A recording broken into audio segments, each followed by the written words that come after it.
Cześć. Zapraszam na następny odcinek. Bohaterowie Irena Sendlerowa z serii Niesamowita historia. Ta zwykła kobieta, której życie miało zapisać się w historii jako jedno z najczystszych świadectw miłości i odwagi. Zaczynamy. W Warszawie, mieście tętniącym życiem przed wojną, mieszkała kobieta o imieniu Irena. Nie wyróżniała się spośród tłumu na pierwszy rzut oka. Była drobną kobietą, o spokojnym uśmiechu i ciepłych oczach. Ale ci, którzy ją znali, mówili, że miała serce większe niż ktokolwiek inny. Irena Sendlerowa urodziła się w 1910 roku. Już jako mała dziewczynka uczyła się od ojca, który był lekarzem, że trzeba pomagać każdemu, niezależnie od jego pochodzenia czy majątku. Jeśli widzisz człowieka w potrzebie, pomóż mu. Nie pytaj, kim jest, ale kim możesz dla niego być. Te słowa ojca towarzyszyły jej przez całe życie. Gdy w 1939 roku wybuchła wojna, życie w Warszawie zmieniło się w koszmar. Niemcy okupowali miasto, a Żydów zamknięto w getcie ciasnej, brudnej dzielnicy otoczonej wysokim murem. Irena, pracująca w Wydziale Opieki Społecznej, widziała cierpienie ludzi za murami getta. Widziała matki, które głodowały, by ich dzieci mogły zjeść choć kawałek chleba. Widziała dzieci, które bawiły się kamieniami, bo nie miały zabawek ani nadziei na przyszłość. Każdego dnia, gdy patrzyła na te sceny, czuła, że nie może pozostać obojętna. W sercu podjęła decyzję: muszę coś zrobić, muszę uratować choć jedno dziecko. Irena znalazła sposób, by wejść do getta. Dzięki swojemu stanowisku w opiece społecznej mogła dostarczać żywność i lekarstwa. Ale to nie wystarczało. Wiedziała, że prawdziwą pomocą będzie wyciągnięcie dzieci za mur, z dala od głodu i śmierci. Razem z grupą przyjaciół zaangażowanych w ruch oporu zaczęła organizować akcje ratunkowe. Było to niesłychanie niebezpieczne, bo za pomoc Żydom groziła śmierć. Irena jednak się nie wahała. Każde dziecko, które uratuje, to promień nadziei na przyszłość, mówiła. Ratowanie dzieci wymagało niezwykłej odwagi i pomysłowości. Małe dzieci przenoszono w koszach na ziemniaki, w workach, a nawet w pudełkach na narzędzia.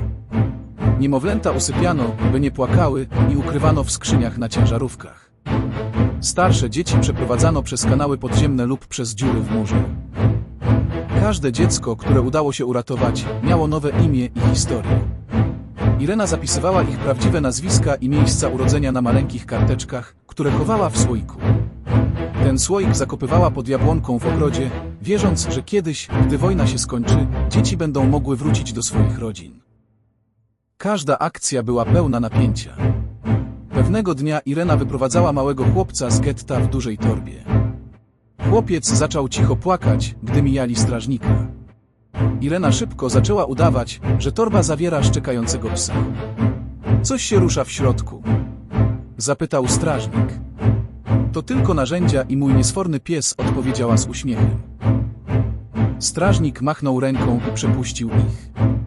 Gdy tylko byli bezpieczni, Irena przytuliła chłopca i szepnęła: już nic cię nie skrzywdzi, obiecuję. Irena uratowała około 2500 dzieci, ale jej działania nie uszły uwadze Niemców. W 1943 roku została aresztowana przez Gestapo. Torturowano ją, próbując wydobyć informacje o ukrywanych dzieciach i współpracownikach. Irena jednak nie zdradziła nikogo. Znosiła ból z myślą, że jej milczenie ratuje życie setek istnień. Skazano ją na śmierć, ale dzięki pomocy ruchu oporu udało się przekupić strażników i uwolnić ją z więzienia. Po ucieczce Irena wróciła do swojej misji ratowania dzieci, choć musiała działać w ukryciu. Gdy wojna się skończyła, Irena wykopała zakopane słoiki i przekazała listy z nazwiskami uratowanych dzieci żydowskim organizacjom. Wielu z nich nigdy nie odnalazło swoich rodzin, ale dzięki Irenie otrzymali drugą szansę na życie. Nie szukała sławy ani uznania za swoje czyny. Mówiła: mogłam zrobić więcej. To, co zrobiłam, to tylko kropla w oceanie potrzeb. Irena Sendlerowa była prawdziwym symbolem odwagi, miłości i poświęcenia. Jej działania przypominają, że w najciemniejszych czasach dobroć i człowieczeństwo mogą rozświetlić mrok. W późniejszych latach, gdy pytano ją o jej motywację, odpowiadała prosto: nie patrzyłam na to, czy ktoś jest Żydem, Polakiem czy kimkolwiek innym. Patrzyłam na dziecko i widziałam człowieka. Dziś świat pamięta o Irenie Sendlerowej jako jednej z najodważniejszych kobiet swoich czasów. Jej historia jest dowodem na to, że jedno dobre serce może uratować tysiące innych.